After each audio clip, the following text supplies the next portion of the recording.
right, everyone. I have the honor of being the first to get to say anything tonight, so we'll start with welcome and good evening, everyone. I'm Brett Himsworth. I'm a member of the Landmark College Board of Trustees. I'm chair of the Institutional Advancement Committee. I'm the Gala co-chair, and I'm an alumnus of Landmark College. I get to have a lot of titles on my business cards. I'm not sure whether I was asked to speak because I'm co-chair of this grand event. That's probably it. Or if it's because I'm an alumnus, but I'm going to have fun and assume it's because I'm an alumnus. I'm dyslexic. I have ADHD, and with the help of my neurotypical wife, brought in my own second-generation dyslexic ADHD son into this world. And since I have the microphone, you're going to get a Brett introduction here. I'll know when this is over how I did by looking at Peter, because I'm kind of going off the script here a little. Thank you for joining us tonight for the More Than You Can Imagine Gala fundraiser, and thank you to Midtown Loft and Terrace for hosting this. Before we get started, I'd like to acknowledge the hard work of everyone who helped plan tonight's event, including the Gala committee members. Now, as I slaughter the pronunciations of these names, remember, I'm dyslexic. Okay. My indomitable, starting right there, co-chair, Barbara Epifestinio. Now wait, I know you're all saying, now wait. Barbara is chair of the Board of Trustees. So you're going, he should know her name, shouldn't he? I've never called her anything but Barbara. So, and if anyone is really bothered, just stand up and correct me. I'm pretty used to it. We have Albert Benmayer. Now, let me tell you how bad my pronunciation is and how bad my dyslexia is. I have my own company. I have about 40 people, and I do 3 or 4 company-wide meetings a week. And I have a big whiteboard on the side, and this lovely lady who works for me stands there with a Sharpie, and as I speak, she corrects me. She goes, the word he meant to say was this. And I'll say, we're having a meeting on, January 3rd. She'll say, no, it's March 1st. I'll say, the meeting's at 1:30. She goes, no, it's at 3:10. And every meeting, she sits there with a Sharpie and corrects me. It works really well.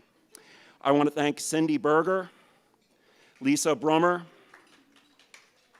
Bennett Fradkin, John Kremner and Christina Clark, Stacy, oh God, Keractosis, thank God this is a Landmark group or I'd be in trouble here, Bob and Annette Lewis, Kim Maroney, Carrie Watson, Landmark College alumni Theo Van Rogen, who broke her leg and her hip and her arm and was not able to travel here.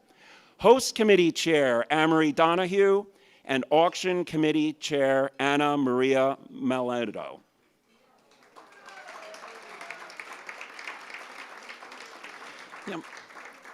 I'm on the Board of Trustees because Landmark means a lot to me. And it's been refreshed how much it means to me as I've been working with my own son, who's applying to colleges right now.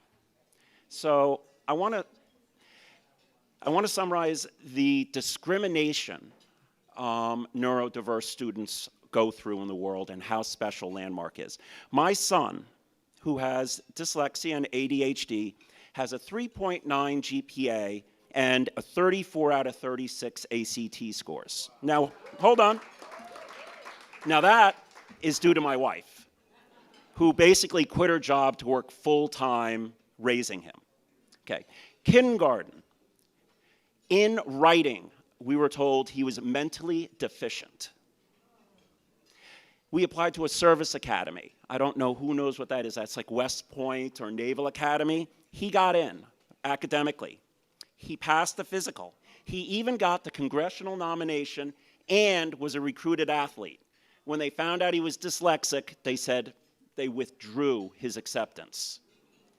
We applied to an Ivy League college, and we stood there, and he scored an interview. If you get an interview at an Ivy League, you're doing good. And he sat there and he said, you know, these are my grades. And she said, that's great. He said, this is how I did on my ACTs. And she said, that's awesome. He said, I'm a national sailor. She said, wow. And he said, and I've done that all despite being dyslexic. And she said, oh. She said, you know it's hard here. And we have really smart students. You really sure this is where you want to go? And he said, yeah, I can do it. She said, I really don't think this is where you need to be. And the interview ended. And my wife was hiding on the other side of the closed door listening to this, relaying it to me. And I wanted to burst down the door and say, no. You think your Ivy League college is hard. Let me tell you what's hard. Hard is being dyslexic, having ADHD, and managing to have a 3.9 GPA. He stays up, like a lot of landmark college students, he stays up later than me most nights studying. He got the 34 on the ACTs. Like the landmark students, he took it 7 times with a tutor all 7 times, and he did that because he pushed himself and not us. That's a typical landmark student. And he did this all having worse executive functioning skills than me, which is amazing. Landmark is more than just a school for students who learn differently. It's a place that's working to change the world's perceptions of learning differences so that our students, our children, and one day my grandchildren can change the world. I hope you can all help us make it a possibility. The world has a lot of change it needs to do. It's now my pleasure to introduce the president of Landmark College, Peter Edern.